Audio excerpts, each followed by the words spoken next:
Lâmpada para os meus pés é a tua palavra e luz para os meus caminhos. Salmo 119, verso 105. Ministério Pão Vivo dentro de gotinhas da verdade. Um aprendizado perfeito da palavra do Senhor. Aleluia! Pelo que temos estudado, o comparativo na carta aos Hebreus, o comparativo em detalhe que o apóstolo fez das duas ordens sacerdotais, a ordem de Melquisedeque e a ordem levítica. A gente está vendo como ele mostra, como ele destaca a superioridade da ordem de Melquisedeque em relação à ordem levítica. E, interessante, que logo na introdução da carta, a gente percebe a visão que o apóstolo tinha daquilo que ele iria escrever, do que ele escreveu. Ele começa dizendo: havendo Deus antigamente falado aos pais pelos profetas de muitas maneiras, a nós nos falou, nesses últimos dias, nos falou pelo Filho. E logo em seguida, ele começa mostrando, comparando o Filho com os anjos. Nesta comparação, a gente percebe a superioridade do Filho, a superioridade de Jesus em relação aos anjos.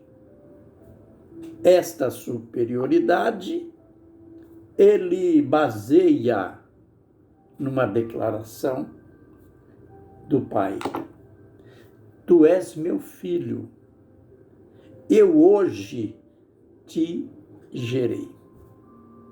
E ele faz como que um desafio: a qual dos anjos ele jamais disse: assenta-te à minha direita, até que eu ponha os teus inimigos por estrado de meus pés. E ele vai mostrando uma superioridade e uma inferioridade. No entanto, depois ele mostra que o Filho foi feito um pouco menor de que os anjos. Olha, começa uma regressão, começa uma discrepância. Aquele tão superior, aquele gerado pelo próprio Deus, aquele adorado, agora torna-se um pouco menor de que os anjos. E ele vai mostrando o porquê dessa mudança. E ele chega naquele ponto incrível, naquele ponto impressionante, que ele não se envergonha de nos chamar, de chamar os homens de irmãos. Ele nos chamou. Mas por quê? Está escrito que ele se tornou conosco participantes da carne e do sangue. Aliás, irmão, é assim mesmo. E ele, então, sendo homem, a mesma carne, o mesmo sangue. Mas por quê? Qual a finalidade? Olha, no verso 14, começa-se a desvendar a finalidade de todo esse estado, de toda esta posição de superioridade para a inferioridade, embora temporária. Para que, por sua morte, destruísse aquele que tem o poder da morte, isto é, o diabo. Você já notou uma coisa? Nós incorremos num perigo.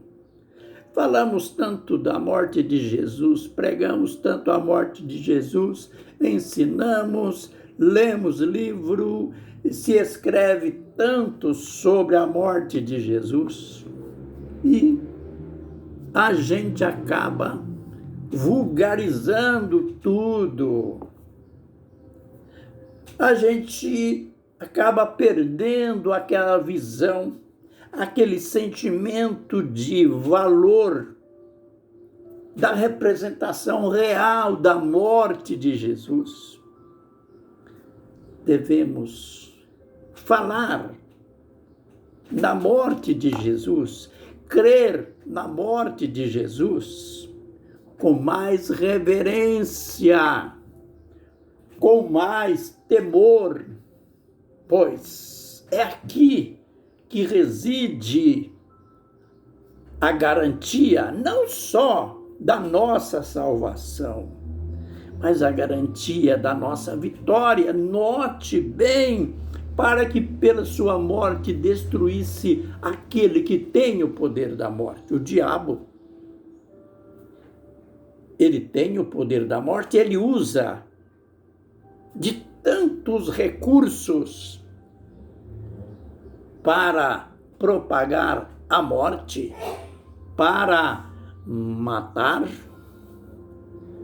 Ele usa o pecado, as tentações, os vícios, as drogas, o alcoolismo, a prostituição. Ele usa a idolatria. Veja como que o reino do diabo é escuro, trevas, é um reino de morte. Mas este reino está fadado ao fracasso.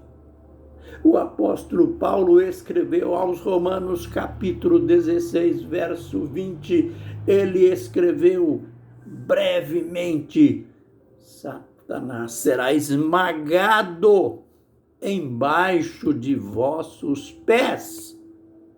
Mas tudo começou aqui. Tudo começou no fato de ele se tornar um pouco menor do que os anjos e para destruir aquele que tem o poder da morte, isto é, o diabo. a gente percebe que o apóstolo vai adentrando nesta comparação. A gente percebe que ele acaba com o saudosismo, aquele saudosismo religioso que nós somos tentados a ele, de nos apegar em tradições, de nos apegar em crenças puramente tradicionais. Ele enalteceu, colocou em alta posição o sacerdócio de Melquisedeque, que é o sacerdócio de Jesus, e depreciou o sacerdócio levítico. Disse que a lei nunca aperfeiçoou nada. Disse que aquele sacerdócio era fraco e inútil. Isso fere tradições. Isso fere aquilo que as pessoas creem, que as pessoas têm certos zelos, mas aquilo que ele mesmo, Paulo, disse, zelo sem entendimento. Nos próximos vídeos, algo magnífico a gente vai aprender. Vem comigo em cada vídeo e vamos crescer na graça e no conhecimento da palavra do Senhor. Amém e amém.